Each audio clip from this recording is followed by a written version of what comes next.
Morning Lahore. जागो लाहौर में आप सबको खुश आमदीद कहते हैं जनाब। एक नए दिन और एक नई सुबह के साथ मैं हूँ आपकी होस्ट मुनीबा आसिफ। मैं बिल्कुल ठीक ठाक उम्मीद करती हूँ कि आप लोग भी जहाँ कहीं भी होंगे इस वक्त खैरियत से होंगे और अच्छे अंदाज में ज़िंदगी में आगे भी बढ़ रहे होंगे और ज़िंदगी अच्छे तरीके से गुजार भी रहे होंगे। और ज़िंदगी अल्लाह ताला की तरफ से एक बड़ा ही कीमती तोहफा होता है जिसको हमें इंजॉय करना चाहिए। और मेरे ख्याल से प्रोग्राम के आगाज़ में मैं आपसे एक खुशखबरी भी शेयर करती चलूँ कि कौमी शाहीनों का फतुहात का जो सिलसिला है वो जारी और सारी है। और गुज़श्ता रोज़ की अगर बात की जाए तो कौमी क्रिकेट टीम ने वेस्ट इंडीज़ को पहले T20 मैच में 63 रन से शिकस्त देकर 3 मैचेस की जो सीरीज थी वो 1-0 की बढ़तरी हासिल कर ली है। और 3 T20 मैचेस पर मुश्तमिल सीरीज के पहले T20 मैच में पाकिस्तान ने वेस्ट इंडीज को जीत के लिए 201 रन का हदफ दिया था और वेस्ट इंडीज की पूरी टीम 19 ओवर्स में 137 रन बनाकर ही आउट हो गई। और ये अगर मैं बताऊं तो रवा बर्स T20 इंटरनेशनल मैचेस में पाकिस्तान की 18वीं कामयाबी थी और पाकिस्तान ने पहले T20 मैच में वेस्ट इंडीज को शिकस्त देकर अपना ही साबका रिकॉर्ड भी तोड़ दिया है। और पीसीबी के मुताबिक एक साल के दौरान किसी भी टीम की जानिब से फतह का ये सबसे ज्यादा तादाद है और इससे कबल भी ये एजाज पाकिस्तान के पास ही था। और वो भी बताते चलूं तो पाकिस्तान क्रिकेट टीम ने 2018 में 17 T20 मैचेस जीते थे और आज वेस्ट इंडीज के खिलाफ फतह के बाद उन्होंने अपना ही रिकॉर्ड तोड़ दिया है। तो जनाब है ना बहुत अच्छी बात। और एक साल में सबसे ज़्यादा T20 मैचेस जीतने का अपना रिकॉर्ड उन्होंने मज़ीद बेहतर कर लिया है। तो उम्मीद करते हैं कि जो रिकॉर्ड और ये जो फतुहात का सिलसिला है ये ऐसे ही जारी और सारी रहे और हम अपने ही रिकॉर्ड तोड़ते जाएं और आगे बढ़ते जाएं। अब बढ़ते हैं हम अपनी पहली स्टोरी की तरफ। और बात हो रही थी जिस तरह मौसम के हवाले से कि सर्दी जो है वो अपनी शिद्दत इख्तियार करती जा रही है और जब सर्दी आती है तो अपने साथ बहुत सी तब्दीलियां लेकर आती है। हमारे पहनावों के बाद सबसे ज़्यादा जो चीज़ तब्दील होती है, जो अहम होती है, वो हमारा लाइफस्टाइल होता है, हमारी डाइट होती है। और अक्सर लोगों का ये जो मौसम है ये फेवरेट होता है और इसकी वजह होती है कि इस मौसम में खाने पीने के हवाले से बहुत सी वैरायटी हमारे सामने आती है। ख़ास तौर पर मछली, सी फूड की अगर बात की जाए तो ख़ास तौर पर वो हमारे सामने आता है। मौसम की सौगात इसको समझा जाता है जो ना सिर्फ खाने में मज़े का होता है बल्कि अफादियत के एतबार से भी मिसाल होता है। तो कुदरत ने समुद्री ग़िज़ा को इंसान के लिए बेपनाह फ़वाइद का हामिल बनाया और सर्द मौसम में जब मसाला लगी गर्मा गर्म मछली सामने आती है तो जनाब फिर हाथ नहीं रुकते और जी चाहता है कि बस खाते ही चले जाएं और खाते ही चले जाएं। लेकिन इस मौसम में एतदाल से काम लेना भी बहुत ज़्यादा ज़रूरी होता है। तो मौसम सरमा में सी फूड्स का इस्तेमाल कितना करना चाहिए, कैसे करना चाहिए, सर्दी के मौसम में सी फूड्स का इस्तेमाल जो है कितना फ़ायदेमंद हो सकता है हमारी सेहत के लिए, इस पर आज हम बात करेंगे। हमारे साथ इस वक्त मौजूद हैं डॉक्टर हिबा उस्मान है, क्लिनिकल न्यूट्रिशनिस्ट हैं। डॉक्टर हिबा आपको खुश आमदीद कहती हूँ जागो लाहौर में। कैसी हैं आप? अल्हम्दुलिल्लाह, आप कैसे हैं? मैं भी बिल्कुल ठीक ठाक। डॉक्टर हिबा, जैसे मैं बात करी थी कि सर्दी का मौसम है और बहुत सारी जो है वैरायटी अपने साथ लेकर आता है जिसमें सी फूड जो है बहुत ज़्यादा पसंद किया जाता है। तो मछली से अगर स्टार्ट करें तो हमें बताइए कि मछली की अफादियत क्या है, अगर हम अपने सेहत के एतबार से देखें तो क्या क्या फ़वाइद हैं उसके अंदर छुपे हुए जो हमारी सेहत के लिए बेहतरीन है?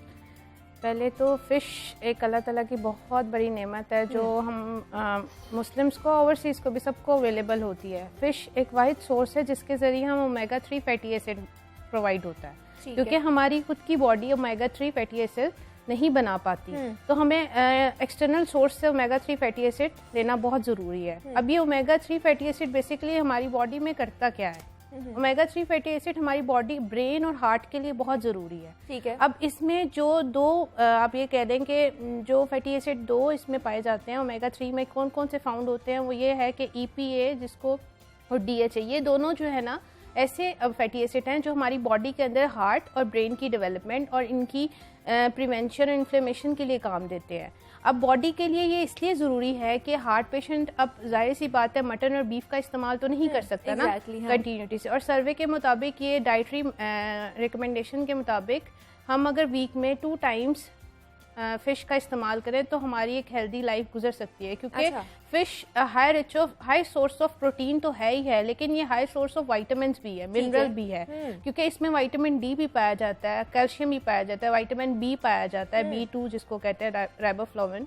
तो इसकी मदद से हमारी बॉडी के अंदर ये नहीं कि अभी देखें एक छोटी सी चीज़ में अल्लाह ताला ने, छोटी कह लें हमारे लिए तो डाइट ही है ना, कि उसमें अल्लाह ताला ने एक इतना बड़ा मिक्सचर आपको प्रोवाइड कर दिया है जिससे हम अवेल कर सकते हैं। अब हम जैसे रेकमेंड करते हैं, हार्ट पेशेंट हैं और डायबिटीज़ के पेशेंट हैं, हम उनको वीक में जैसे डाइटरी रिकमेंडेशन देते हैं, तो हम उसको उसमें कहते हैं आप 2 दफ़ा फिश का इस्तेमाल करें, 1 दफ़ा मटन का इस्तेमाल करें, 1 दफ़ा चिकन का इस्तेमाल करें, 1 दफ़ा दाल का इस्तेमाल करें, और सब्जियां का इस्तेमाल सलाद में और जैसे हम रूटीन में इस्तेमाल करते हैं वैसे करें। अब पेशेंट्स जो होते हैं, लोग ये कहते हैं कि उनका पॉइंट और कॉन्सेप्ट ही चेंज होता है कि फ़िश तो बस हमने तल के ही खानी है, तल के खानी है। दूसरा फिश का ज्यादा कॉन्सेप्ट ये है कि हम लोगों ने ये सिर्फ सर्दियों में खानी है, तो ये हमें बताया कि सर्दियों में ये ज्यादा खानी चाहिए, क्या सर्दियों में इसके फायदे हैं या गर्मियों में भी ये खानी चाहिए? मुज़र सेहत नहीं है ये? देखिए, मुज़र सेहत नहीं है ये एक अल्लाह ताला ये प्रोवाइड नहीं होती सर्दियों गर्मियों में, क्योंकि यहाँ पे मतलब सीजनल फूड्स के लिहाज से। लेकिन अगर आप इसको गर्मियों में भी इस्तेमाल करें तो इसका कोई साइड इफेक्ट नहीं है आपकी बॉडी के अंदर। अगर वीक में 1 टाइम आप फिश का इस्तेमाल करते हैं अपनी लाइफ में, अपनी डाइट में, और अपनी हेल्दी लाइफ गुजारने के लिए, बैलेंस डाइट के लिए, तो it is good for your health. ठीक। तो जो ये कहते हैं गर्मियों में मछली नहीं खानी चाहिए, अगर नहीं खानी चाहिए तो मतलब बड़े बड़े स्टोर्स में क्यों फिश पड़ी है, लोग खाते हैं। हाँ। बाहर से लोग आते हैं, वो फिश को ही प्रेफर देते हैं। क्यों? प्रॉन्स को देते हैं, क्रैब्स को देते हैं। क्यों देते हैं? क्योंकि उनको पता है कि इसमें जो है कितनी न्यूट्रिएंट, हमें एक ही डिश में हम कितनी ज़्यादा न्यूट्रिएंट अपनी बॉडी में एंगल्फ कर सकते हैं ना। तो ये अवेयरनेस होना बहुत ज़रूरी है कि सर्दियों में ही सिर्फ फिश। हाँ, ये कह सकते हैं कि हाइपरटेंसिव के मरीज़ या डायबिटीज़ के मरीज़ या कोलेस्ट्रॉल हाई के मरीज़, वो गर्मियों में अगर उनको इसके खाने से उनका बीपी हाई होता है, या क्योंकि गर्म होती है ना बेसिकली, तो आप उसकी क्वांटिटी कम कर सकते हैं गर्मियों में। ये नहीं कि उसको बिल्कुल बंद कर दें, वो आपकी नीड है। ठीक है, आपने मतलब गर्मियों में भी खा सकते आपके हैं। जिस्म को जरूरत है ओमेगा 3 फैटी एसिड की, वो कहाँ से प्रोवाइड करेंगे? आर्टिफिशियल सोर्स से तो नहीं कर सकते। जब अल्लाह ताला ने एक नेचुरली आपको एक इंग्रेडिएंट दी है, उसके जरिए हम ओमेगा 3 फैटी एसिड ले सकते हैं, क्योंकि हमारी हार्ट, वेन, ब्रेन सबके लिए जो है ना ये बहुत ज़रूरी है। और दूसरा डॉक्टर हिबा, बहुत सारी इकसाम जो है हमें नज़र आती हैं मार्केट में। सर्दियाँ आ जाएं तो मेरे ख्याल से बिलखसूस ज़्यादा इकसाम हमें नज़र आ रही होती है। तो हमें बताइए कि कौन सी इकसाम हमें खानी चाहिए, कौन सी ज़्यादा बेहतर है हमारी सेहत के लिए, और दूसरा किस तरह उसे खाना है हमने। अगर पकाना है तो जैसे बहुत से लोग हैं बेसन वाली, मैंने जैसे बात भी की, आपने भी की कि बेसन वाली और तली हुई पसंद करते हैं, या हम लोग बारबेक्यू भी इसको इस्तेमाल कर सकते हैं। देखिए, फ्रेश वाटर फिशेस भी हैं मार्केट में, रिवर फिशेस भी हैं। देखिए, दोनों में हमने ये पॉइंट रखना है जिसमें वो फिश जो लो मर्करी लेवल हो जिसका। ठीक है, ठीक है, हाई मर्करी लेवल की फिश ना ले, क्योंकि वो कंटेमिनेटेड हो जाती है। अब लो मर्करी फिश जैसे आप सॉल्मन है, ट्राउट है, इनको कोई यूज़ नहीं करता। लेकिन अगर देखें तो इनका स्मॉल पोर्शन अगर आप अपनी लाइफ में यूज़ करने लग जाएं तो इनकी मतलब न्यूट्रिशन वैल्यू बहुत हाई है एज़ कम्पेयर टू हम अगर बाकी फिशेस से कंपेयर करें। और अब जैसे या पाकिस्तान में तो ज़्यादा ज़ाहिर बात है रहू, तिलापिया, मतलब इस तरह की फ़िश, ये भी फ्रेश वाटर फिशेस हैं, तो इसमें ज़ाहिर सी बात है आप ये all fish have mono unsaturated poly unsaturated fatty acid, तो ये हमारी बॉडी के लिए बहुत नीड है। ठीक है, अब बात आती है कि इसको किस तरह खाया जाए। अब फ्राई करना तो बिल्कुल ही बेवकूफ़ी है इसको खाना, क्योंकि फिश डीनेचर हो जाती है, उसकी सारी न्यूट्रिएंट मर जाती है।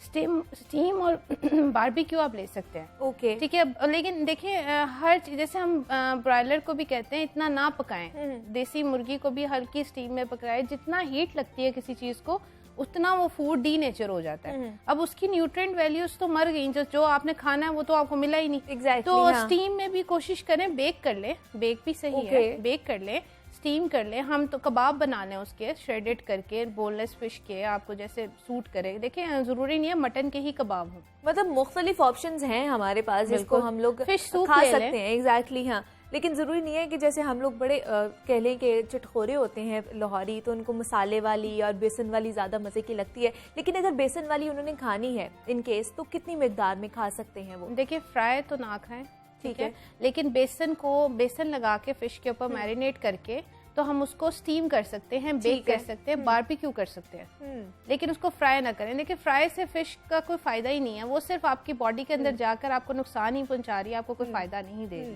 क्योंकि वो डीनेचर हो गई हुई है, उसके न्यूट्रिएंट सारे मर चुके हुए हैं। तो आप क्यों उसको फ्राई करके अपनी जो है ना जिंदगी पे मसले मसाइल क्रिएट करें? क्योंकि हाई कोलेस्ट्रॉल वगैरह पेशेंट से ये वो लोग खाते ही यही हैं। कोलेस्ट्रॉल जिनका हाई होता है, हाइपरटेंसिव के मरीज होते हैं, उनको फिश पसंद ही फ्राई होती है। और यहाँ पे कॉन्सेप्ट देखिए, हम लोग खुद कॉन्सेप्ट बनाते हैं, अवाम खुद जो है ना उस साइड पे जाती है, क्योंकि अवाम को शो केस में वो फ्राई करके मिली होती है। एग्जैक्टली, हाँ। और दूसरा, जैसे मैं बात की थी कि सी फूड में और भी आ जाते हैं, श्रिम्स आ जाते हैं, प्रॉन्स आजकल बहुत ज़्यादा पसंद किए जा रहे हैं, लेकिन प्रॉन्स के क्या फ़वाइद हैं हमें वो भी बताइए। और बहुत से लोग कहते हैं कि ये खाने से हमें एक्नी प्रॉब्लम हो जाती है, गर्मी हो जाती है, तो ये जो ये कॉन्सेप्ट है ये भी हमारा क्लियर करें कि ऐसा कुछ है कि देखिए, सबसे पहले आपको पता है सर्दियों में वाटर इंटेक बहुत कम होता है, ठीक है। आपको अपना वाटर इंटेक बहुत ज़्यादा रखना पड़ता है सर्दियों में, ठीक है। देखें, जहाँ हम गर्मियों में 12 ग्लास 10 ग्लास पी लेते, सर्दियों में हम 4-5 ग्लास भी बड़ी मुश्किल से पीते हैं। वाटर इंटेक कम होने की वजह से होता वो फिश की वजह से नहीं है, आपका खुद का मेटाबॉलिज्म इतना स्लो हो गया होता है, आपके बॉडी के अंदर डिहाइड्रेशन इतनी ज़्यादा हो गई होती है। आप फिश तो खा लेते हैं, प्रॉन्स भी खा लेते हैं, आपने देखा होगा सारा दिन में मेरा यार मैंने तो मतलब वाटर इंटेक ही कुछ नहीं किया, तो वो हमारी बॉडी जो है ना मतलब थर्मो रेगुलेट हो जाती है, तो जिसकी वजह से ऐसे नहीं होता कि फिश खाने से हम, हाँ कुछ excess of everything is bad. अगर आपने 2 श्रिम्स खा लिए, 2 प्रॉन्स खा लिए तो इट इज गुड, मतलब वेट के लिहाज से। आफ्टर देखें वो भी हम बेक की सूरत में ही कहते हैं, फ्राई प्रॉन्स, फ्राई जो है ना क्रैब्स या फ्राई जो है ना चीज़ें हम अवॉइड करवाते हैं सिर्फ इस वजह से कि देखिए फ्राई से तो उसने सब कुछ खत्म कर देना, आपकी न्यूट्रिएंट वैल्यूज ही खत्म कर देनी है, तो हम उसको भी कहते हैं आप बेक करें या स्टीम करें या सूप के तौर पे। प्रॉन सूप आजकल बहुत ज्यादा, प्रॉन सूप पिया जाता है, देन सी चाउडर पिया जाता है, सी चाउडर जिसमें सारा कुछ आ जाता है, और लोग कहते हैं कि ये ज्यादा अफादियत का हामिल बिल्कुल ऐसे ही है। तो मतलब लोगों को अवेयरनेस ये आनी चाहिए कि खाली फ्राइड चीजों से नहीं हमें ताकत मिलती, या हम फ्राइड फिश से तो नहीं हम खा। देखिए अगर आप देखें तो ब्रायलर और मटन का जैसे हम शोरबा बनाते हैं वैसे हम फिश का भी बना सकते हैं। फिश की भी मतलब अगर आप देखें तो जिसको हम सिरे कहते हैं, आगे वाला पोर्शन, हेड पोर्शन, उनका भी आप शोरबा बना सकते हैं, वो it is good for your health. ठीक है, मतलब उसके अंदर जितनी आपको एनर्जी मिल सकती है शायद वो मटन के लेवल पे ही आपको वो सारी न्यूट्रिएंट आपको उससे भी मिल रही है, बट ये है डिफरेंस कि उससे आपका कोलेस्ट्रॉल बढ़ेगा, इससे आपका कोलेस्ट्रॉल नहीं बढ़ेगा। इसमें आपको एनर्जी मिलेगी। अगर आप 2 टाइम्स डेली सूप के तौर पे वीक में 2 दफा इसका इस्तेमाल कर लें तो आपकी सेहत के लिए बहुत अच्छा है। और इसमें ये नहीं मैं कह रही कि आप उसको पूरा मसाले की तरह बनाएं, नमक काली मिर्च नॉर्मल जैसे होते हैं उसके अंदर उसको हल्का सा ऑलिव ऑयल एक्स्ट्रा वर्जन में कर लें या देसी घी में कर लें तो दैट इज इनफ। और दूसरा हमें बताइए, ये जो श्रिम्स और अगर प्रॉन्स की बात कीजिए तो इसकी कितनी सर्विंग होनी चाहिए एक दिन में? एक दिन में देखें सब चीज़ें इकट्ठी तो आप नहीं ले सकते, ठीक है। 1 बाउल ऑफ सूप में अगर आप श्रिम्प सूप पी रहे हैं या प्रॉन्स सूप पी रहे हैं तो उसमें 2 to 3 सर्विंग्स आ जाती हैं, 2 सर्विंग्स आती हैं। देखें प्रॉन्स के साइज हैं, स्मॉल साइज, बिग साइज, कोई 140 ग्राम का है, 120 ग्राम का है, 240 ग्राम का है। अगर उसको पील्ड ऑफ कर लें तो वो फिर और कम हो जाता है। तो अगर हम देखें तो अगर हम मीट की सर्विंग, क्योंकि हम इसमें मीट की सर्विंग काउंट करते हैं, लीन मीट की, फिश को हम लीन मीट कहते हैं, तो हम उसको कहते हैं 120 ग्राम का अगर एक पीस है तो उसमें 3 सर्विंग ऑफ मीट की आ गई। तो अब वो अगर 35 ग्राम का एक पीस है तो 1 सर्विंग आ गई, 42 ग्राम का मोस्टली फिश का पीस आता है तो वो 1 सर्विंग आ गया। तो इसी तरह प्रॉन्स का अगर साइज थोड़ा बड़ा है इससे तो हम वो 2 सर्विंग, यानी कि अगर 60 ग्राम का प्रॉन्स है तो उसमें 2 सर्विंग। अब जैसे प्रॉन्स में भी मुख्तलिफ किस्में हैं, जैसे टाइगर प्रॉन है जिसको सबसे बड़ा प्रॉन कहा जाता है, तो उसकी अगर सर्विंग लेनी है तो फिर उसकी कितनी वो कम से कम 142 ग्राम का होता है। अगर उसको पील कर लें तो मतलब तकरीबन इस तरह ही बन जाता है 120 110 पील करके ना।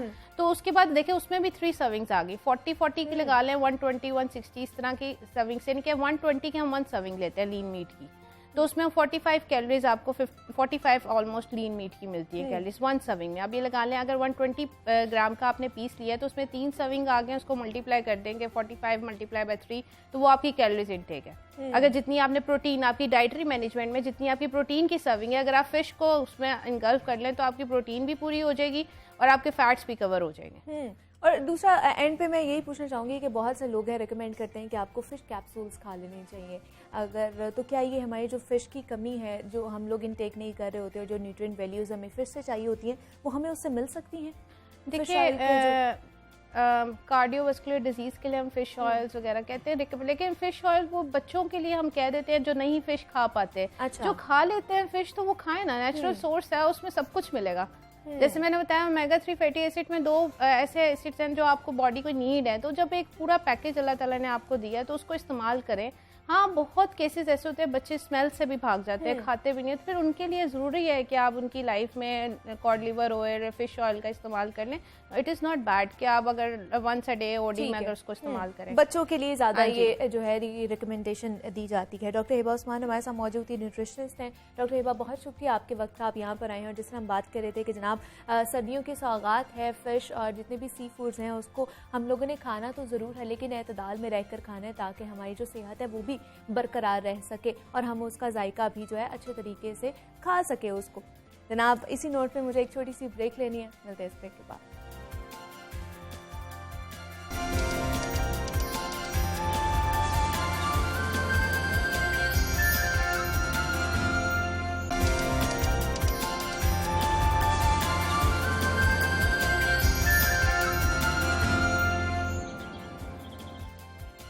वेलकम बैक टू जागो लाहौर। जनाब, अब कुछ बात हो जाए समाजी मसाइल के हवाले से, तो मियाँ बीवी को ज़िंदगी के दो पहिए समझा जाता है और ज़िंदगी में आगे बढ़ने के लिए दोनों पहियों में हम आहंगी और अंडरस्टैंडिंग बहुत ज़्यादा ज़रूरी होती है। और निकाह नस्ल इंसानी की बका के लिए एक मजबूत शरई कॉन्ट्रैक्ट समझा जाता है। लेकिन हम देखते हैं कि बढ़ते हुए समाजी, माशरती और मुआशी मसाइल की वजह से जहनी दबाव और डिप्रेशन में इजाफा होता जा रहा है, जो घरेलू माहौल में तलखी बढ़ने की सबसे अहम और बड़ी वजह है। और बाज़ औक़ात तो ये तलखी इस हद तक बढ़ जाती है कि मियाँ बीवी रास्ते जुदा करने को तरजीह देते हैं।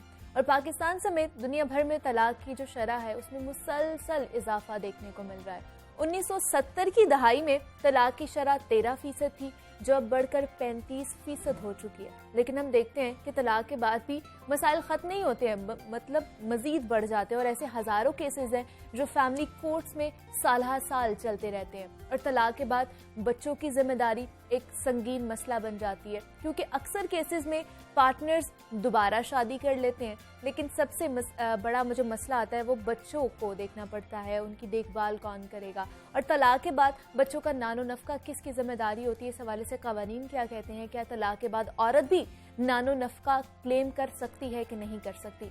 इन सब मामलात पर आज हम बात करेंगे। हमारे साथ इस वक्त मौजूद हैं बैरिस्टर खतीजा सिद्दीकी हैं, माहिर कानून है और सोशल एक्टिविस्ट हैं। बैरिस्टर खतीजा, मैं आपको खुश आमदीद कहती हूँ जागो लाहौर में। कैसी हैं आप? बिल्कुल ठीक है, थैंक यू फॉर हैविंग मी।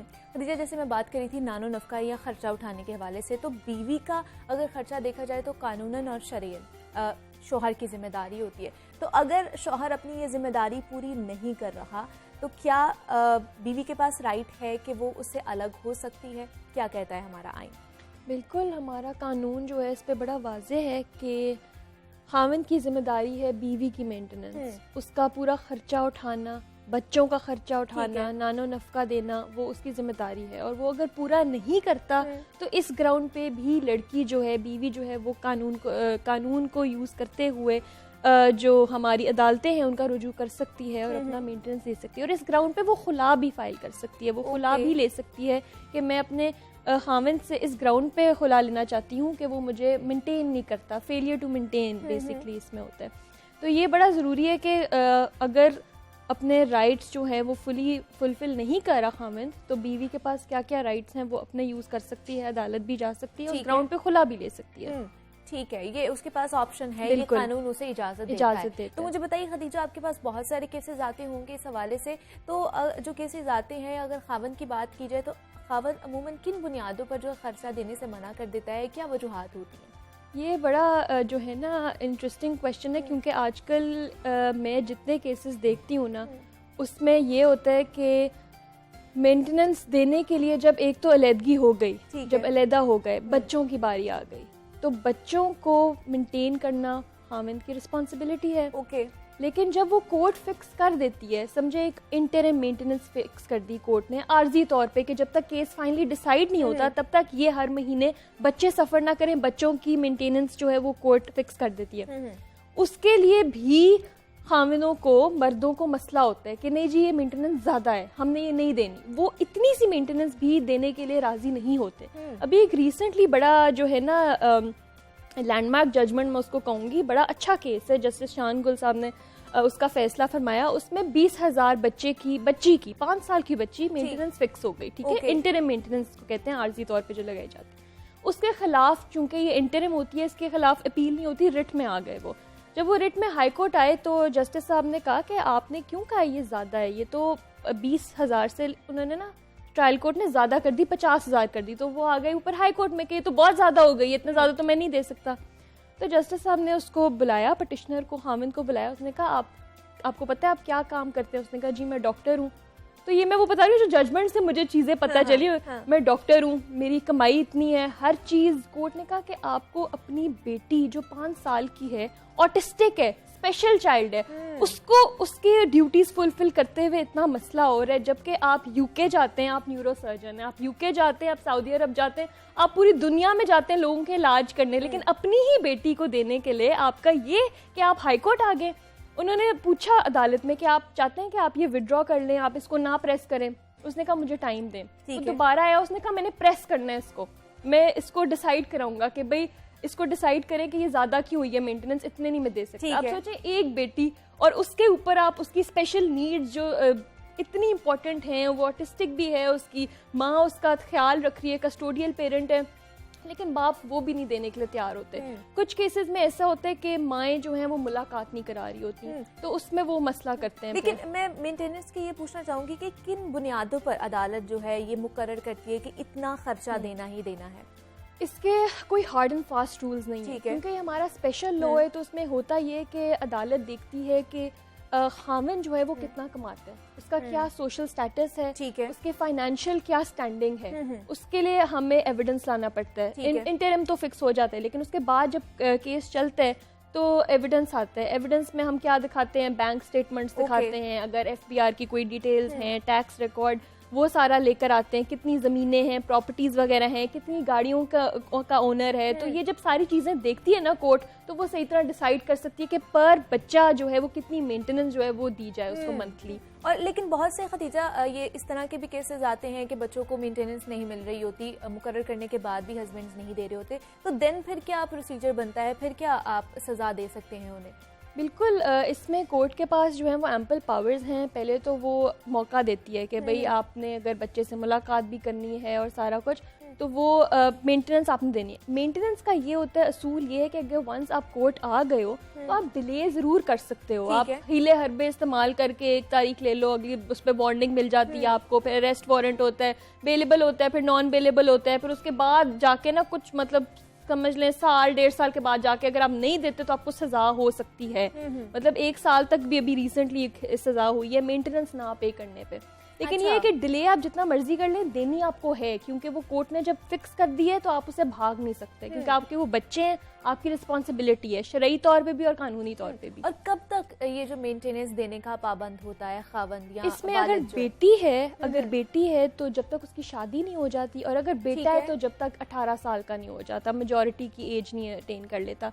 तो इसमें आपको देना ही देना है। बाप को अपने जो बच्चे हैं उसके लिए मंथली जो फिक्स किए कोर्ट ने वो पे करना है हर हाल में। तो क्या बच्चों के साथ साथ जो माँ का नानो नफका है या उसका खर्चा है, उस हवाले से में बताइए, क्या वो भी पाबंद है देने का, और कितना उसका भी मुकर्रर किया जाता है? देखिए, इसमें ना थोड़ा सा डिफरेंस है। एक तो डिस्क्रेशन बहुत है कोर्ट के पास ये पावर्स हैं कि वो खुद डिसाइड कर सकती है। जब तक तलाक नहीं होती, इद्दत पीरियड के 3 महीने जो होते हैं उसमें वो मिल जाता है। लेकिन यहाँ पर प्रैक्टिस क्या है, जिस तरह अगर एक लड़की है वो खुला फाइल करती है और उसका जो खामिंद है वो उसको ये बताने के लिए कि जी मैं तो चाहता हूँ कि हम रिकंसाइल कर लें, वो ना सूट फॉर कॉन्जुगल राइट्स कर देता है हमें कि जी हम तो चाहते हैं घर बस से ये आए वापस आए। लेकिन आप सोचें एक लड़की जिसके ऊपर जुल्म हो रहा है या जिसके कोई भी मिसअंडरस्टैंडिंग्स हैं या उसकी वजह से वो नहीं रहना चाहती, तो वो इनकार कर देती है। तो कोर्ट ये देखती है, देखो खामिंद कोशिश करे रिकंसिलिएशन की, लड़की नहीं मान रही, तो इस बेसिस पे वो कभी कभार इनकार कर देते हैं कि ये इद्दत पीरियड का भी नहीं फिर मिलता।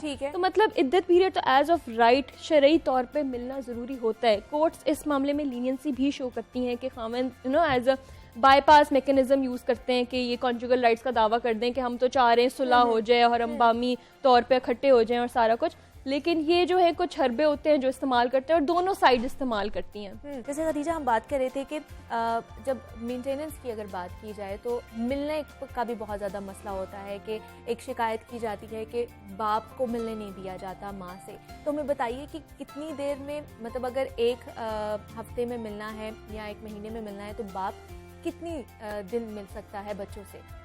इसमें सबसे पहले तो ये एक बड़ा अहम मसला है, क्योंकि अगर हम देखें केसेस में होता ये है कि ईगो इशू बन जाता है। ठीक है। एक बच्चे को यूज़ किया जाता है as a mode of vengeance कि जी मैंने, माँ अड़ जाती है कि मैंने बाप से नहीं मिलवाना, ठीक है। और बाप मिलते कर रहा होता है, कोर्ट को रुजू करता है, हर तरह की कोशिश करता है कि किसी तरह मुझे बच्चे से मिलने दिया जाए, जो उसका राइट है। मुझे लगता है इन केसेस में म्यूचुअल अंडरस्टैंडिंग के साथ चलना चाहिए। इवन तो अगर आपकी डाइवोर्स हो गई है तो बच्चे के साथ तो आपका पेरेंटल रिलेशनशिप तो मौजूद है ना, वो तो शेयर्ड पेरेंटिंग तो नहीं आप खत्म कर सकते। एटलीस्ट बच्चे सफर करते हैं इस चीज में। तो जो कोर्ट ऑर्डर करती है, अगर बच्चा छोटा है, जैसे 5 साल का है, 3 साल का है, तो कोर्ट ऑर्डर करती है कि महीने में 2 दफ़ा जो है वो ऑल्टरनेट सैटरडेज को बच्चे को कोर्ट लेकर आया जाए और कोर्ट के एटमॉस्फेयर के अंदर जो है वो बच्चे को बाप से मुलाकात की जाए। इसमें भी सेवरल इश्यूज आते हैं, क्योंकि एक वो कोर्ट का माहौल है, कोर्ट का एटमॉस्फेयर एक ऐसा नहीं होता कि बच्चे जो हैं वो मेंटली और वो फिजिकली जो है ना वो सफ़र करते हैं। उनको नज़र आता है कि माँ बाप जो हैं वो एक दूसरे से लड़े हुए हैं और झगड़ रहे हैं, कोर्टों में आ रहे हैं, तो वो कभी भी उसकी मेंटल वेलबीइंग के लिए, उसके वेलफेयर के लिए अच्छा नहीं होता। तो उसके बाद बात आ जाती है, कोर्ट के बाहर भी मिलने की इजाजत दी जा सकती है? बिल्कुल कोर्ट के बाहर भी इजाजत मिलती है। जिस तरह अगर बच्चा बड़ा है, जैसा 5 साल 7 साल का बच्चा है, स्कूल गोइंग है, तो उसको ओवरनाइट स्टे की भी इजाजत दी जाती है। लेकिन इसमें भी ऐसा होता है कि ओवरनाइट जब इजाजत दी जाती है तो कोर्ट एक स्केड्यूल बना देती है कि ऑल्टरनेट सैटरडेज को बच्चा सुबह 1 बजे जो है वो जाएगा और अगले दिन जो है वो 1 बजे आ जाएगा। फिर बैलेफ पॉइंट होता है, वो बच्चे को लेने जाता है, छोड़ कर आता है बाप के साथ और सारा कुछ। इसमें बस ये होता है कि एक ना फाइट होती है, एक ईगो इशू होता है कि भाई नहीं, हमने अगर उसने 1 घंटा लेट बच्चे को ड्रॉप कर दिया, अब हम 1 घंटा बाद देंगे, हम भी तंग करेंगे, हम भी कोर्ट जाएंगे, यू नो। तो ये चीज़ जो है ना, ये बच्चे को मेंटली बहुत ज़्यादा इफेक्ट करती है, क्योंकि उसके सामने हर चीज़ हो रही होती है।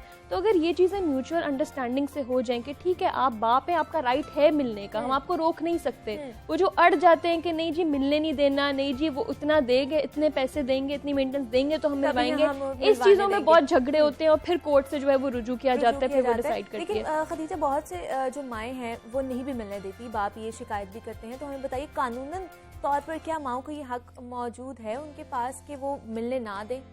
देखें, बाप जो है उसका राइट है कि वो अपने बच्चे से मिलेगा। कानून कहीं ये नहीं कहता कि जी, सिर्फ 2 सूरतों में, ठीक है, अगर तो वो बाप जो है वो टॉर्चर करता हो बच्चों को, या वो सेक्सुअली असॉल्ट करता हो, या उसके साथ किसी किस्म का उसने प्रीवियस हिस्ट्री में हो कि उसने उसके साथ कोई सेक्सुअली उसके साथ असॉल्ट की है, अगर वो नहीं है तो फिर किसी सूरत नहीं रोक सकती माँ जो है वो। लेकिन यहाँ पर होता यही है कि जी वो अपने बदले निकालने के लिए कि जी मैं क्यों मिलने दूँ, मेरा बच्चा है और सारा कुछ, तो वो बाप का जो बॉन्डिंग है ना वो बिल्कुल मिनिमल हो जाती है, जो कि नहीं होनी चाहिए। दोनों पेरेंट्स को म्यूचुअली रिस्पेक्ट करना चाहिए, एक दूसरे को अंडरस्टैंड करना चाहिए कि बच्चे की ग्रोथ के लिए और उसकी मेंटल नर्चरिंग के लिए बहुत ज़रूरी है कि दोनों मिले। अब इसी तरह मैं आपको एक केस लॉ पढ़ी थी रिसेंटली, जस्टिस आसिफ सईद खोसा का। उसमें एक जो बाप है उसने एक फॉरेनर से शादी की, जो उसकी बीवी थी वो फॉरेनर थी, तो उनका बच्चा हो गया थोड़ा बड़ा, तो उनकी अलैदगी हो गई, डाइवोर्स हो गई। तो जो बाप है वो इस ग्राउंड पे कोर्ट में आया कि जी माँ तो फॉरेनर है, उसका तो रिलीजन भी इस्लाम नहीं है, तो इस बेस पे मुझे मेरा बच्चा जो है वापस दिया जाए। तो जस्टिस आसिफ सईद खोसा के उसमें रिमार्क्स बड़े मजे के थे कि जब तुमने शादी की, everything is fair in love and war वाला सिचुएशन थी, तब तुमने नहीं देखा कि माँ का रिलीजन दूसरा है, बच्चे की अपब्रिंगिंग में। अब तुम्हें जब बच्चा चाहिए तो तुम बच्चे को माँ के ऊपर तोहमतें लगा रहे हो कि जी माँ तो है ही खराब, उसका किरदार भी सही नहीं है, रिलीजन भी सही नहीं है उसके। तो इस तरह कोर्ट में ना लड़कियों के ऊपर इल्ज़ाम बहुत ज़्यादा लगते हैं कि जी माँ से बच्चा ले लिया जाए, बाप को दे दिया जाए क्योंकि माँ बद किरदार है, क्योंकि उसने दूसरी शादी कर ली है। ये सारे ग्राउंड यूज किए जाते हैं, ठीक है, लेकिन ये कस्टडी लेने लेकिन ये इफेक्टिव नहीं होते। इस जजमेंट में भी जस्टिस आसिफ सईद खोसा ने यही कहा कि बच्चा माँ के पास ही रहेगा। ठीक है, ये ग्राउंड तुम्हें तब देखना चाहिए था जब तुमने शादी की थी और तुमने इसके साथ एक यूनियन बनाया। इन सारे मामलात में खदीजा बच्चों से भी पूछा जाता है कि उन्होंने किसके साथ रहना है?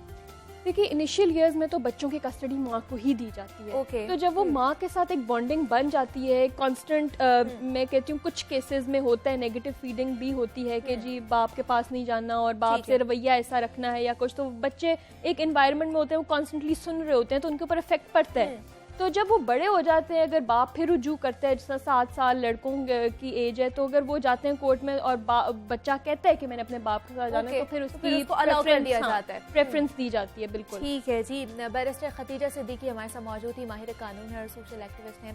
खतीजा, बहुत शुक्रिया आपके वक्त का, आप यहाँ पर आई हैं। और जिस तरह हम बात कर रहे थे नानो नफका के हवाले से, खर्चे के हवाले से कि कानून में क्या शराइत हैं या क्या हमें इजाज़त देता है, और जनाब मुझे यहाँ पे एक छोटी सी ब्रेक लेनी है, मिलते हैं इस ब्रेक के बाद।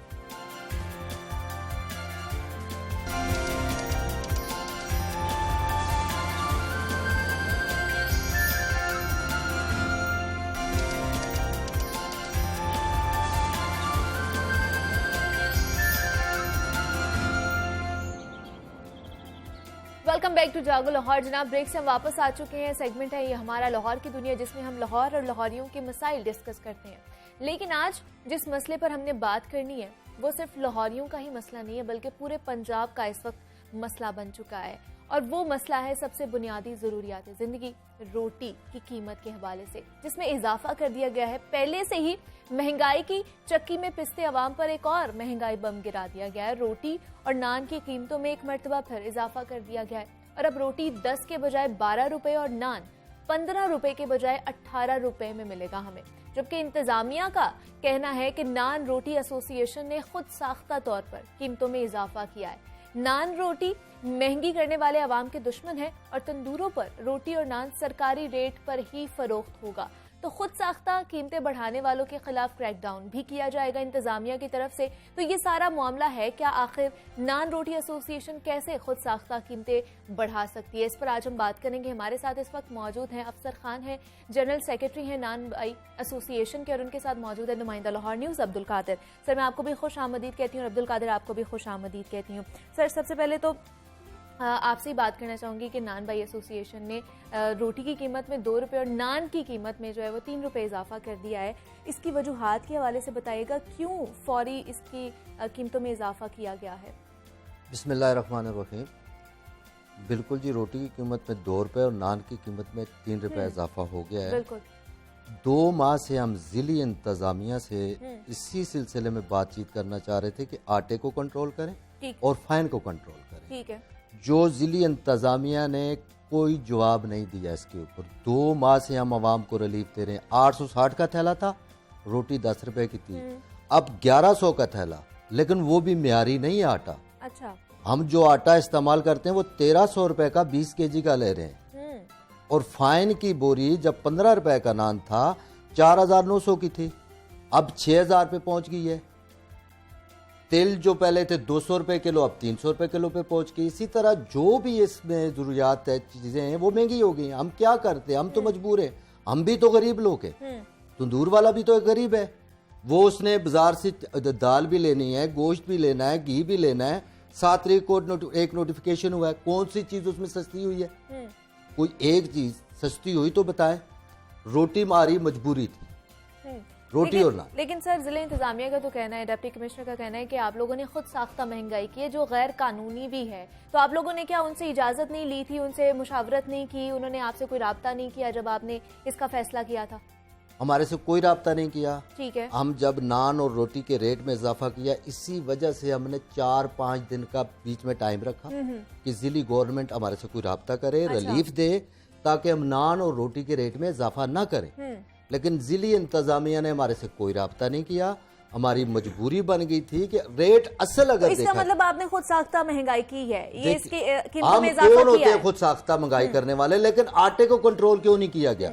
आटे का रेट कंट्रोल क्यों नहीं किया गया? आटे मिल वालों को क्यों नहीं पूछा गया कि आप ये रेट में इजाफा क्यों कर रहे हैं? ठीक। फाइन वालों को क्यों नहीं रोका गया कि आप फाइन के रेट में क्यों इजाफा कर रहे हैं? सिर्फ एक गरीब तंदूर वाला है, उसी पे सारा प्रेशर डालेंगे, उसी को कहेंगे कि जी हम बंद लेकिन करें। सर, इस वक्त तो गरीब आवाम पर बोझ पड़ रहा है ना, उनके लिए तो रोटी लेकिन के भी तंदूर लाले वाला पड़ गए, मैं वो भी समझता रोटी नहीं खा सबसे ज्यादा सकते। गरीब। अब्दुल कादिर, मुझे आप बताइए ग्राउंड रियलिटी क्या है, क्या वजूहात है? अच्छा, इसमें सबसे पहली बात यह है कि ये एक ऐसे मौके पे रोटी और नान की कीमत में इजाफा हुआ है जब तनूर की बिक्री सबसे ज्यादा होती है। एग्जैक्टली। क्योंकि गैस जो है वो घरों में है नहीं है। और अगर हम अपने इर्द गिर्द के घरों में देख लें, क्योंकि हम भी इसी मुआशरे के लोग हैं, तो घर में जाते हैं तो गैस नहीं होती, बमुश्किल जो है वो अगर कोई पकवान सालन पक जाए तो रोटी या नान हम बाहर से ही मंगवाते हैं कि ताज़ा गर्म मिल जाएगी। और इस मौके पर महंगा होना ये थोड़ा सा जो है वो मतलब कि मशकूक कह सकते हैं या सवालिया निशान कह सकते हैं कि 2 माह से अगर आप कर रहे थे तो 2 माह पहले आप कर लेते तो ज़्यादा बेहतर होता, क्योंकि सबसे ज़्यादा इस वक्त जो मुतासर हो रहा है शख्स वो एक आम आदमी है जिसके घर में गैस नहीं है और वो ये अफोर्ड नहीं कर सकता कि वो इलेक्ट्रिक स्टोव या जिसे कहते हैं कि बिजली से चलने वाला चूल्हा जो है वो इस्तेमाल करके अपने पकवान वगैरह पका सके। अब जो इन्होंने रोटी की कीमतों में इजाफा किया है या नान की कीमतों में इजाफा किया है, तो जो नान की कीमत, जो फाइन की कीमत और आटे की कीमत है वो तो तकरीबन 6 माह से 7 माह हो चुके हुए हैं कि ये तो बढ़ चुकी हुई है। और इसी मौके पर जो है वो इजाफा करना, ये भी कुछ जो है वो जो अफरा तफरी या जो लोगों को कहते हैं ना कि लोगों की चीखों पुकार ज़्यादा निकलेगी तो शायद आला हुकाम जो हैं वो इस पर नोटिस लेंगे और आटे पे कुछ सब्सिडी इन्हें मिल जाए या जो फ्लोर मिल का जो फाइन का मामला है वो भी ठीक हो सके। 860 रुपए का जब आटा था तो 10 रुपए की रोटी थी, तो 860 रुपए के आटे पर भी आपने इजाफा किया था, उस वक्त भी आपने जो है वो उसकी कीमतों में इजाफा किया था और एहतजाज करके उसमें इजाफा किया था कि रोटी जो है वो हम 10 रुपए की बेचेंगे और नान जो है वो 15 रुपए का होगा। और बड़ा मशहूर भी हो चुका था ये, हमारे जो ऐवान है वहां तक भी चीजें पहुंच चुकी थी कि 10 रुपए की रोटी और 15 रुपए का नान मांग रहा है हर इंसान, और बहुत सी इस तरह की चीजें बनी थी। और अब एक दफा फिर जो है वो नान जो है वो 18 रुपए का कर दिया गया और रोटी जो है उसको जो है वो 12 रुपए के कर दिया। लेकिन ये तो जो है नान बाई एसोसिएशन की जानिब से किया गया, लेकिन क्या इसके साथ जो शहर लाहौर के हज़ारों तनूर हैं वहाँ पे जो रोटी की जो वज़न है या नान का जो वज़न है उस मुतालिक भी कोई इस तरह का कोई ज़िले इंतज़ामिया के साथ बैठ के कोई बैठक हुई है कि जो तनूर मालिक रोटी जो है वो वज़न में पूरी नहीं देता उसके खिलाफ कार्रवाई करें, या जो नान जो है वो वज़न में पूरा नहीं देता तो उसके खिलाफ कार्रवाई करें। और जहाँ तक जिस तरह अफसर खान बता रहे थे कि 1100 रुपए का आटे का थैला जो है 20 किलो का हो चुका है, उसका म्यार ज़्यादा बेहतर नहीं है, तो तनूरों पे मिलने वाली रोटी का भी म्यार इतना बेहतर नहीं है। वो घर तक आते हुए वैसी पापड़ बन जाती है, अगर उसे शापर में डालेंगे तो वो बिल्कुल जो है वो एक अजीब सी उसकी सूरत हाल हो जाएगी। और ये भी जो है वो एक ओपन सीक्रेट है कि जो गवर्नमेंट की सब्सिडाइज कीमत है, जो 1100 रुपए आटे का थैला है, वहीं से तनूर मालकान जो है वो आटा लेते हैं। और वो तो कह रहे हैं हम 1300 वाला आटा नहीं, यूज बिल्कुल करते नहीं, बल्कि इससे भी थोड़ा सा आगे जाएं तो ये यूटिलिटी स्टोर पर भी जो आटे की किल्लत रहती है उसमें अगर 50% जो है वो शहरी लेते हैं तो 50% तो नूर मालकान और होटल मालकान ही लेते हैं, वो 950 रुपए का मिलता है। और वहाँ होता ये है कि अगर एक तनूर के ऊपर 2 लोग काम कर रहे हैं तो वो जाके 2-2 थैले ले आएंगे और सारा दिन का जो है वो। आपने अब्दुल कादिर देखा कि जिले इंतजामिया कितना क्रैकडाउन करी, जैसे उन्होंने कहा कि अब अभी तक महंगाई पे फिलहाल तो जो है वो ये इजाफा जो किया गया इसके बाद किसी किस्म का रेट के हवाले से अभी तक जो है वो सामने नहीं आया। रेट के हवाले से अभी भी इन्हें जो है वो, क्योंकि इनका मौकफ ठीक है कि जो आटा उसकी कीमत में इजाफा हुआ, फाइन की कीमत में इजाफा हुआ, ये जो इनका मौकफ है ये ठीक है। लेकिन जो ज़िले इंतज़ामिया की जानिब से कहा जा रहा है कि आज खुद इजाफा किया गया, वो ये कहा गया है कि आज खुद इजाफे से मुराद ये है कि यकतरफा फैसला किया गया, इसमें कहीं पे कोई मुशावरत नहीं है। पहले भी जब आपकी रोटी की कीमत 10 रुपए हुई थी उस वक्त भी कमेटी बनी थी और उसमें पूरी जो पैदावारी लागत है उसका एक बाकायदा जो है वो एक सर्वे किया गया था कि रोटी की जो आटे से तंदूर से निकलती हुई रोटी का जो अखराजात हैं वो कितने होंगे और कितने की रोटी होगी, ये सारा कुछ हुआ था। अब जो आपने इजाफा किया गया 10 से डायरेक्ट 12 रुपए का, इसमें ना आपने कहीं पे 11 रुपए में कहीं पे स्टॉप लिया कि चलो 11 रुपए का इजाफा कर लें, पहले मरहले में लोगों को जो है वो थोड़ा सा रिलीफ दे दें। नान की कीमत में भी आपने 15 से 16 नहीं किया, 15 से 18 ही कर दिया डायरेक्ट। अब 18 से मेरे ख्याल 25 पे ही जाएगा। ये आपके जंप्स जो है ना वो भी वक्त के साथ साथ बढ़ते जा रहे हैं। पहले 1 रुपए का इजाफा होता था और कभी ऐसा भी होता था कि 1 रुपए का नहीं 50 पैसे का इजाफा होता था रोटी की कीमतों में। अब तो 1 रुपए का सोचा जाता था ना अब्दुल कादिर। अब मेरे ख्याल से वो एक टसलबाजी चल रही है कि अगर हमारी इंतजामिया हमारी बात नहीं सुन रही तो सारा बोझ जो है हमने अवाम के ऊपर डालना है। सर, अगर हुकूमत आपसे बात करती है, आपके मुतालिबात क्या क्या है कि आप फिर रोटी की या नान की कीमत कम कर देंगे? देखिए जी, हमें पुराने रेट पे आटा दिया जाए, ठीक है, फाइन पुराने रेट पे दिया जाए, गैस में सब्सिडी दी जाए। और ये देखें अब जो गैस के बिल आ रहे हैं ना, अब अगर 10,000 का गैस इस्तेमाल करते हैं तो उसके ऊपर टैक्स हो रहा है, 20,000 का करते हैं उसके ऊपर और टैक्स है, 30,000 का करते हैं उसके ऊपर और टैक्स है। अच्छा। ये तंदूर वाला तो हर तरफ से चक्कर लिया है गवर्नमेंट ने, ठीक है। ये चीजें हमें दें, आपके प्लेटफार्म से मैं अभी कह के जा रहा हूं, अगर ये रिलीफ दें तो हम रोटी और नान के रेट में इजाफा नहीं करेंगे, अगर नहीं देंगे तो हमारी बदली, हम इसके रेट में इजाफा करेंगे। तो इससे ऊपर भी जा सकता है इसका रेट आने वाले दिनों में? अगर आटे का रेट और फाइन का रेट उन्होंने कंट्रोल ना किया, अच्छा, तो रेट बिल्कुल ऊपर जा सकता है। हम अपनी जेब से तो नहीं डालेंगे, कारोबार करते हैं जेब से डालने के लिए नहीं करते। वो कौन सी चीज है जो सस्ती खरीदें, महंगी खरीदें, सस्ती बेचें और प्रॉफिट भी हासिल करें और नुकसान भी ना करें? ये खान साहब हमें बता दें। हम महंगी चीज खरीदेंगे, महंगी बेचेंगे, सस्ती खरीदेंगे, सस्ती बेचेंगे। इस वक्त जो सूरत हाल ये है कि आप महंगी चीज़ खरीद के आवाम को सस्ती नहीं दे रहे, आप महंगी चीज़ खरीद के आवाम को महंगी ही दे रहे हैं। अब वो फिर वहीं पे बात आ जाएगी कि पहले अगर 10 रुपए की रोटी थी, पहले जो 6 रुपए की रोटी थी तो उसका पूरा वजन जो है वो 100 ग्राम था। फिर ये 10 रुपए की रोटी हुई तो शहर में मेरा ख्याल है कि 80% जो है वो वेटलेस थी, इस कदर वेटलेस थी कि उसका म्यार इस हद तक था कि आप अगर होटल पे बैठ के खाना खा रहे हैं तो आपके खाना खाते हुए रोटी जो है वो खुश्क हो जाती थी और वो बिल्कुल एक पापड़ बन जाती थी। वजन जो है उसमें मुसलसल कमी आती गई है, साथ साथ ही मुसलसल कमी आती गई है। इसलिए अवाम आपका मौक़िफ़ सुनने के लिए और मानने के लिए तैयार नहीं है कि आपने भी तो रोटी का म्यार, अगर आटे का म्यार गिरा है तो रोटी की मिकदार, जो आटे की मिकदार और जो रोटी का म्यार है उसमें भी फ़र्क आया है, उसमें भी ये फ़र्क आया। अगर ये आप कह दें कि तनूर मालकान जो हैं वो नुकसान बर्दाश्त कर रहे हैं तो खान साहब नुकसान बर्दाश्त नहीं कर रहे, वो भी नुकसान का अजाला करने के लिए अवाम को एक नए रंग से जो है वो रोटी 10 रुपए की दे रहे थे, लेकिन वो थी 70 ग्राम की, 75 ग्राम की, 80 ग्राम की। अब 70 या 80 ग्राम का मतलब ये है कि हर 4 रोटियों के बाद एक रोटी आपको फ्री पड़ रही है। अब वो एक ऐसी रोटी जो है वो शहरियों को बेच रहे हैं जो कि वो उन्हीं की है।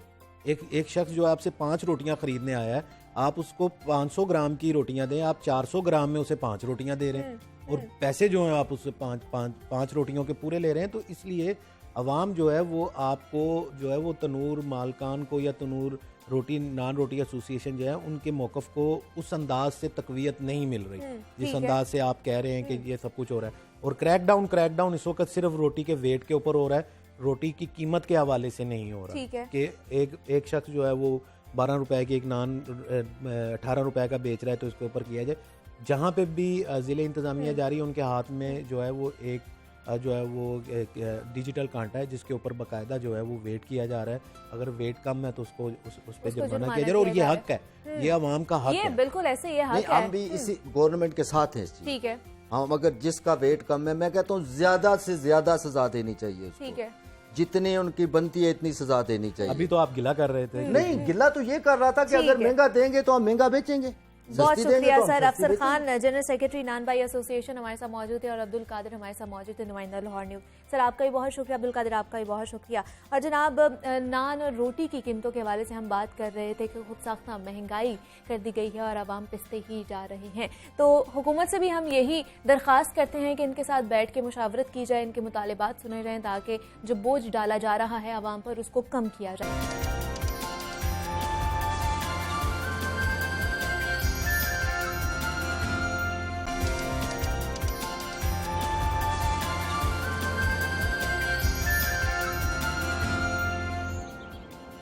वेलकम बैक टू जागो लाहौर। जनाब, अब कुछ बात हो जाए बदलते ज़माने के, बदलते तकाज़ों की। तो आजकल किसी भी जगह पे हम जाते हैं या रेस्टोरेंट में जाने का जिक्र होता है या प्लान होता है तो सबसे पहले हमारा सवाल होता है कि वहाँ का एम्बियंस कैसा है, क्योंकि इर्द गिर्द का माहौल जो है ना वो इंसान की ज़िंदगी और शख्सियत पर बहुत गहरे असरात मुरतब करता है। और अल्लाह ताला ने इंसान को स्टैटिक सेंस से नवाजा हुआ है जो हमेशा ऐसी चीज़ों की तलाश में रहती है जो उसके लिए बहुत सुकून का बायस भी बने, और उसमें रोशनियों का किरदार भी बहुत अहम होता है। और रोशनियाँ अगर देखा जाए तो किसको पसंद नहीं होती हैं, और वो अगर हमें कैंडल्स के थ्रू मिल रही हों और वो स्टाइलिश कैंडल्स हों और सेंटेड कैंडल्स की अगर बात की जाए तो वो बहुत ज़्यादा आजकल मार्केट में इन हो चुके हैं। तो ये बाकायदा एक कारोबार भी बन चुका है। तो इस हवाले से आज हमने बात करनी है कि कैंडल मेकिंग क्या है, उसको किस तरह घर पे बनाया जा सकता है, और अगर हम लोगों ने कहीं से ख़रीदनी है तो कहाँ से अच्छी कैंडल्स ख़रीद सकते हैं। तो आमना रसूल मिर्ज़ा हमारे साथ मौजूद हैं और इस वक्त आयशा रसूल मिर्ज़ा हमारे साथ मौजूद हैं। दोनों बहनें हैं और दोनों पार्टनर्स भी हैं इस बिज़नेस में। तो मैं आप दोनों को खुश आमदीद कहती हूँ आमना और आयशा, कैसी हैं आप दोनों? अल्लाह का शुक्र, आप कैसी हैं? मैं भी बिल्कुल ठीक ठाक। आयशा, आप कैसी हैं? अल्हम्दुलिल्लाह मैं ठीक हूँ, अल्लाह का शुक्र, आप कैसी हैं? मैं भी बिल्कुल ठीक ठाक। आमना, आप में से एक बहन ने MBA किया हुआ है, दूसरी ने BBA किया हुआ है, मतलब स्टडी आप लोगों ने बिजनेस की हुई है, लेकिन ये आर्टिस्टिक काम की तरफ कैसे आप लोग आ गई हैं? मैं तो पहले ये जानना चाह रही हूँ। वैसे मैं एक्चुअली स्टडी से पहले भी काम मिस सीखती थी। मुझे अच्छा। काफ़ी चीज़ों का शौक था, जैसे कि मिस इटालियन वर्क का, फ्लावर मेकिंग का, और इसके अलावा स्टिक मेकिंग का। तो मैं काफ़ी चीज़ें, मुझे था काफ़ी मीन्स आर्ट एंड क्राफ्ट का शौक था। ओके। तो कैंडल मेकिंग मेरा इसमें से एक पैशन था कि मैंने इसको सीखा भी और समझा भी। इस पर मैंने रिसर्च बहुत ज़्यादा की।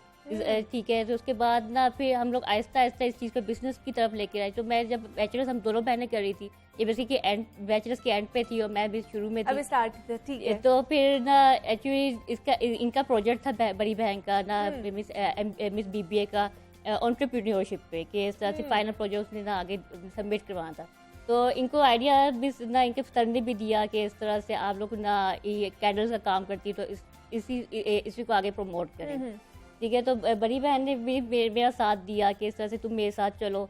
ठीक है, तो हमने प्रॉपरली ना मिस ना प्रेजेंट किया अपनी कैंडल्स को, और ना फिजिकली मैंने उनको बना के दी कैंडल्स की, ठीक दिखाई। है, और दोनों ने एक दूसरे की हेल्प की है। और इसकी जो वहाँ पे स्पेशलिटी जो हम लोग ने वहाँ पे स्टॉल क्रिएट किया था, उसमें ये था कि हमने वहाँ पे खड़े हुए मीन्स ऑनलाइन ऑन दी जो है लाइव हमने फ्लावर मेकिंग की थी। ओके, wax मतलब की। लाइव तो आपने बनाई थी वहाँ exactly। पर, ठीक और है। उसमें जो है बहुत सारे हमें जो है रिस्पांस भी बहुत अच्छा मिला। उसके बाद से हमें काफ़ी अच्छा रिस्पांस मिलना शुरू हुआ कि ठीक है। फिर और ये जो उसमें- मेरे सामने इतनी ज्यादा कैंडल्स पड़ी हैं, हमारे देखने वाले भी देख सकते हैं कि हमारे टेबल पे ये क्या है? ये कैंडल्स सेंटेड कैंडल्स हैं या जो आम सी कैंडल्स होती हैं वो है? और इसको कितना टाइम लगा है इनको बनाते हुए, ये देख सकते हैं आप। इसमें से खूबसूरत कुछ सी तो flower। सेंटेड कैंडल्स है, कुछ मिस विद अनसेंटेड है, कि मिस ये कस्टमाइज हम लोग बनाते हैं, कस्टमर बेस्ड होता है कि वो मिस जो उनकी चॉइस होती है कि वो सेंटेड चाहती है अनसेंटेड चाहती ओके, है। ठीक ठीक है, है। जैसे पिलर कैंडल्स होती है वो अनसेंटेड कैंडल्स होती है, जार्स में जैसे फ्लावर्स है, मिस एप्पल कैंडल्स है, ये सारे हम लोग सेंटेड बनाते हैं। तो मिस ना कस्टमर को जो रिक्वायरमेंट होती है कि जिस तरह की उनकी पसंद है, इवन कि हमें फ्रेग्रेंसेस भी उनके ऑप्शंस के मुताबिक हमारे पास तकरीबन 20 to 25 फ्रेग्रेंसेस है। ठीक है, जो हम लोग बाय डिफरेंट जगहों से हम मंगवाते हैं। ठीक है, तो मिस जो भी कस्टमर बेस होता है कि मिस उनके माइंड सेट होता है कि मिस उन्होंने बेसिकली जो मेन चीज़ हमारी होती है कि हम उनसे पूछते हैं कि उनको किस तरह की सैंडल चाहिए या किस तरह की डिजाइन में चाहिए, और किस तरह के इवेंट्स के लिए चाहिए। ये देखिए खूबसूरत सी ये एप्पल कैंडल है। जी। ये किसका आइडिया था? अगर मैं पूछूं तो आयशा, किसका आइडिया था, कैसे बनाया ये है आइडिया जो है ये रैंडमली आइडियाज आते रहते हैं। लाइक कस्टमर की भी रिक्वायरमेंट होती है, कुछ हमारी जो बैठे बैठे हमारी जो आर्टिस्ट हैं इनके जहन में आता है तो उसके मुताबिक वो बनाती हैं। इसको? तो इसको कितनी देर लगती है? मतलब अगर इसमें क्या क्या चीजें, वैक्स डलती है, उसके अलावा क्या क्या चीजें डाली जाती है, क्या क्या इंग्रेडिएंट्स होते हैं इसके? बेसिकली इसमें वैक्सेस जो हैं हम लोग different kinds of waxes use करते हैं, हम सिर्फ एक वैक्स नहीं यूज करते। Like Okay। With the time जो है उसमें कुछ ना कुछ एड इन हो रहा होता है। तो आपके हाथ में जो ये टोटली हैंडमेड है। ठीक लाइक है। इसमें कुछ भी जो है वो मोल्ड का यूज नहीं हुआ हुआ, ये हैंड से ही वैक्स को, पिघले हुए वैक्स को जो है वो मोल्ड किया गया है। तो उसमें भी काफ़ी टाइम भी लगता है। बेसिकली इसको कूल ऑफ होने में भी टाइम लगता है। मीन्स तकरीबन जो है 24 घंटे से 48 घंटे जो है उसे कूल ऑफ होने में लगते हैं। ठीक है। और बाकी ये जो खूबसूरत सी डिजाइन वाली हमें जो नजर आ रही है, इसके लिए जो मोल्ड्स मिलते हैं, जो कह लें कि सांचे जिनको कहा जाता है, वो आराम से इजीली दस्तयाब हैं यहाँ पर पाकिस्तान में? अगर कस्टमर की रिक्वायरमेंट के मुताबिक जो है, जैसे एक हमारे पास ऑर्डर जैसे आता है तो उसमें अगर नहीं रिक्वायर्ड मोल्ड अवेलेबल ही नहीं है मार्केट में, तो फिर उसमें जो है मोल्ड्स हम खुद बनाते हैं। अच्छा। और उन मोल्ड्स में फिर वैक्स को जो है डालकर, तो उसके बाद उसकी कूलिंग और फिर उसकी ड्राई और ये सारी प्रोसेस से गुजर के फिर एक कैंडल जो है सामने आती है। और उसको मतलब 48 से जो है 24 से 48 घंटे 24 से 48 घंटे एक कैंडल को बनने के लिए रिक्वायर्ड होते हैं। तो लोग किस तरह का डिजाइन प्रेफर करते हैं? क्या डिमांड ज्यादा किस तरह की आती है, किस तरह की कैंडल्स की? कि अगर आजकल देखा जाए तो सोया वैक्स की कैंडल्स काफी डिमांड में, क्योंकि सोया वैक्स जो है वो फ्रेग्रेंस काफी अच्छी तरह से अब्जॉर्ब कर लेती है। ठीक है, क्योंकि हर मिस कैंडल का ना अपना एक प्रोसीजर है, अपनी एक वैक्सीज काइंड ऑफ वैक्स हम लोग यूज करते हैं। ठीक है। जिसके वजह से फ्रेग्रेंस कैंडल है वो प्योर सोया वैक्स या बी वैक्स से ही बनती है। ठीक है, क्योंकि इन दो वैक्सीज में क्वालिटी होती है कि वो अब्जॉर्ब करती है फ्रेग्रेंस को। ठीक है। ठीक है, तो आज के ज्यादा डिमांड में जो सेंट्रल कैंडल्स बहुत ज्यादा डिमांड में है। ठीक है, कि मीन्स लोग ज्यादातर प्रेफर करते हैं, जैसे मोतिया फ्रेग्रेंस बहुत ज्यादा मीन्स उनको शौक है, या फिर ना मीन्स फ्रूट्स की फ्रूट कॉकटेल हो गया या एप्पल स्पाइस हो गया, इस तरह की फ्रेगरेंस, जैसे आज सर्दियाँ भी हैं, ठीक है, तो लोग इस तरह की फ्रेगरेंस बहुत ज़्यादा अट्रैक्ट करती हैं, जैसे सिनेमन बन्स हो गया या फिर ना बनाना नट्स हो गया, कि मीन्स लोग क्या कहते हैं जैसे बेकिंग के रिलेटेड कोई फ्रेगरेंस हो जो हमें मिले, तो हम तो फिर वो किस तरह सेंट फिर किस तरह बनाई जाती है? क्या वो आप लोग खुद बनाते हो या वो भी जो परफ्यूम होती है वो मिल जाती है मार्केट से? कुछ जो एसेंशियल ऑयल्स प्रॉपर इसके होते हैं कैंडल्स के, ठीक है, कोई भी आम सी परफ्यूम हम इसमें ऐड नहीं कर सकते। प्रॉपर एसेंशियल ऑयल्स हम इसको कुछ तो हम खुद बनाते हैं, जैसे फ्लावर्स की होगी तो हम वो खुद बना लेते हैं, ठीक है। बाकी जो है जैसे फ्रूट्स की है या फिर ना सी ब्रीज टाइप कोई मिस ना कस्टमर्स को चाहिए तो हमें ना इंपोर्ट करवानी पड़ती है, क्योंकि पाकिस्तान में काफ़ी चीज़ें, काफ़ी रिसोर्सेज अभी भी अवेलेबल नहीं है। अच्छा। तो उसका ये होता है कि हम उसको ना आगे इंपोर्ट करवाते हैं। तो आयशा मुझे बताइए, मतलब अब के दौर में अगर देखा जाए तो ऑनलाइन बिजनेस करना, क्योंकि आपको पता है कोरोना के दौर में हर चीज़ ही ऑनलाइन चली गई हुई है, तो हमें बताइए कि कितना मुश्किल है अगर कैंडल मेकिंग के हवाले से बिजनेस देखा जाए तो, या कितना आसान है? एक्चुअली मैं इसको आसान भी नहीं कहूँगी और सीधे लफ्ज़ों में इसको मुश्किल भी नहीं कहूँगी। बेसिकली हर जो बिज़नेस को बनने में, डेवलप होने में एक टाइम रिक्वायर्ड होता है, और आपकी जो पैशन जो है, बेसिकली पैशन रिक्वायर्ड होता है। मीन्स हमारा पैशन था तो हमने इसको लेके चले, like from the student era till the professional era, you can say हमारी काफ़ी लंबा सफ़र हमारा जो है चलता रहा। हम इसको जो है फ्रॉम टाइम टू टाइम जो है promotions and from time to time marketing होती रही। तो अब जो थोड़ा छोटा सा जो हमारा जो शुरू हुआ ये एंटरप्रेन्योरशिप का प्रोजेक्ट जो था वो एक अच्छे बिजनेस में कन्वर्ट हो चुका है माशाल्लाह। ठीक है जी, तो बहुत शुक्रिया। आमना रसूल मिर्ज़ा हमारे साथ मौजूद थी और आयशा रसूल मिर्ज़ा हमारे साथ मौजूद थी। आप दोनों का बहुत शुक्रिया कि आप लोग यहाँ पर आई हैं और इतना अच्छा आप लोग काम कर रही हैं। तो उम्मीद करती हूँ जनाब आज का प्रोग्राम आप लोगों को पसंद आया होगा। अपना बहुत सारा ख्याल रखिएगा, मुझे भी दुआ में याद रखिएगा। अल्लाह हाफ़िज़।